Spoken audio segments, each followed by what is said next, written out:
एक बड़ी खबर और आ रही है दिल्ली से। 10 जनपद पर इस वक्त मीटिंग जारी है। सोनिया गांधी ने ये मीटिंग तलब की है।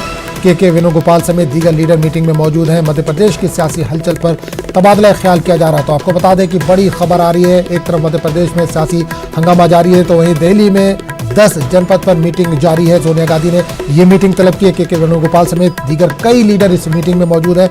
मध्य प्रदेश की सियासी हलचल पर तबादला ख्याल किया जा रहा है।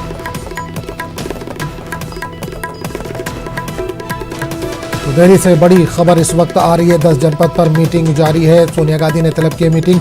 के वेणुगोपाल समेत दीगर लीडर मीटिंग में मौजूद है। मध्य प्रदेश की सियासी हलचल पर किया जा रहा है तबादला ख्याल। तो आपको बता दें कि ज्योतिरादित्य सिंधिया ने थोड़ी देर पहले अमित शाह से मुलाकात की और उसके बाद वो अमित शाह के साथ ही वज़ीर आज़म से मुलाकात के लिए उनके घर गए। काफ़ी लंबी मुलाकात हुई। उसके बाद सियासी हंगामा मध्य प्रदेश को लेकर लगातार जारी है। 10 जनपद पर इस वक्त मीटिंग जारी है। सोनिया गांधी ने ये मीटिंग तलब की है। खुर्रम हमारे साथ इस वक्त जुड़े हैं। खुर्रम, मध्य प्रदेश की सियासत को लेकर 10 जनपद पर इस वक्त मीटिंग जारी है, क्या अब कोई फायदा है इस मीटिंग का?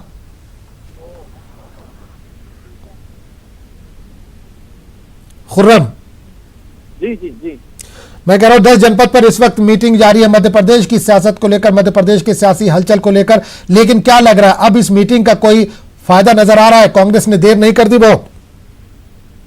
देखिए, देर ही नहीं बल्कि बहुत देर कर दी। ज्योतिरादित्य सिंधिया वजीर दाखिला से मिलते हैं, अमित शाह जी से मिलते हैं, प्रधानमंत्री से मिलते हैं। कल से पूरी सारी सरगर्मियां चल रही थी। उस बीच से ज्योतिरादित्य सिंधिया को मना लिया जाना चाहिए था, लेकिन जो नहीं हो सका और अब देर ही नहीं बल्कि बहुत देर कर दी। अब बात हो रही है क्या डिसिप्लिनरी एक्शन लिया जा सकता है। तो 1 घंटे के करीब हो चुके हैं। अभी तक जो मीटिंग चल रही है वो मीटिंग जारी है। अभी तक जहाँ तक इत्तलात हैं उनके मुताबिक कोई रिजिग्नेशन लेटर नहीं पहुंचा है, लेकिन जिस तरह के विजुअल, जिस तरह की तस्वीरें सामने आ गई हैं तो उसमें अब क्या जरूरत रह जाती है कि बाकायदा तौर पर इस्तीफा दिया जाए या कोई कार्रवाई की जाए, क्योंकि जो हालात हैं वो सबके सामने हैं। जिस तरीके से बिल्कुल खुर्रम, ये भी खबर आ रही है ज्योतिरादित्य सिंधिया ने इस्तीफा दे दिया है, कांग्रेस से उन्होंने इस्तीफा दे दिया है। लगातार अगर हम खुर्रम बात करें इंतखाबात से पहले से अगर हम बात करें, ज्योतिरादित्य सिंधिया ने मध्य प्रदेश के लिए बहुत ज्यादा मेहनत की उन्होंने, लेकिन नतीजा उनको कुछ नहीं मिला। यहाँ तक कि स्टेट का सदर बनाने की भी बात हुई थी, उस पर भी पार्टी एक तरह से तैयार नहीं, उस पर भी सियासत जारी थी। उसका ही नतीजा है, मजबूर होकर उन्होंने पार्टी छोड़ी है, मजबूर होकर पार्टी छोड़ना पड़ा इन्हें। देखिए, वो नाराज चल रहे थे कई बार, जिस तरह से वो दूसरे लीडर से मिलते रहे, बीजेपी के रास्ते में होते हुए दिखाई भी दिए।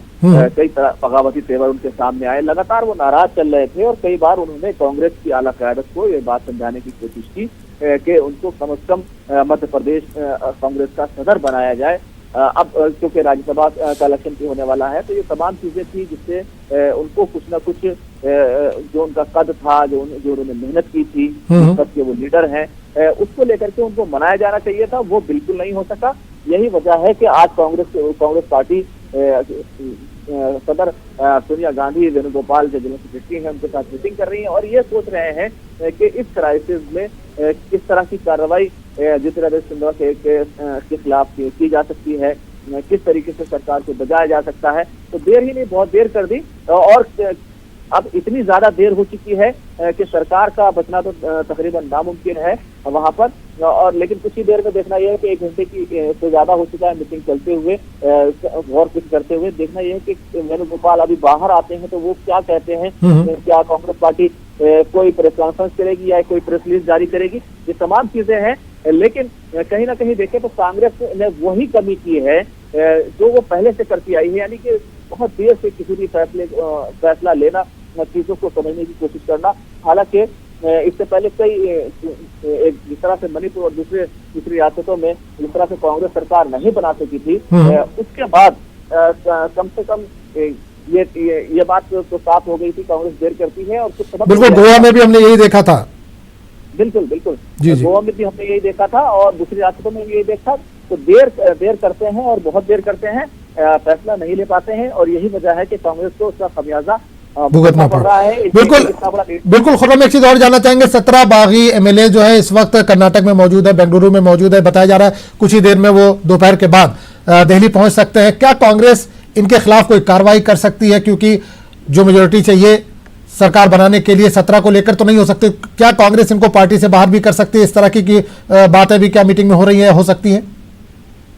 देखिए, बिल्कुल ये तय है कि कांग्रेस उन पर कार्रवाई बिल्कुल करेगी, लेकिन अब क्या ये तमाम जो एमएलए हैं, क्या वो सीधे तौर पर बीजेपी को सपोर्ट करेंगे? क्योंकि आपको मालूम है शाम में बीजेपी की पार्लियामेंट्री बोर्ड की मीटिंग है और उसी के साथ साथ इलेक्शन कमेटी की मीटिंग है। तो देखा जाए तो उसमें फैसला हो जाएगा कि किस तरीके से मध्य प्रदेश में अब नई सरकार बनेगी, उसका चेहरा कौन होगा और इसी के साथ साथ कि क्या कार्रवाई की जा सकती है। क्योंकि हो सकता है कि तमाम एमएलए सीधे तौर पर अलग हो जाएं, अपनी पार्टी को हिमायत ना दें और बीजेपी के साथ भी खड़े ना हो, तो उन पर कार्रवाई करना भी सीधे तौर से आसान नहीं होगा। क्योंकि कांग्रेस पार्टी हो सकता है वो लोग ना छोड़े। अगर ये लोग निकालते हैं अपनी पार्टी से तो खुद बीजेपी के लिए पूरे तौर से रास्ता साफ हो जाएगा और इसके साथ उनके साथ जो पहले से एमएलए हैं उसकी बुनियाद पर उनको अक्सरियत हासिल हो जाएगी।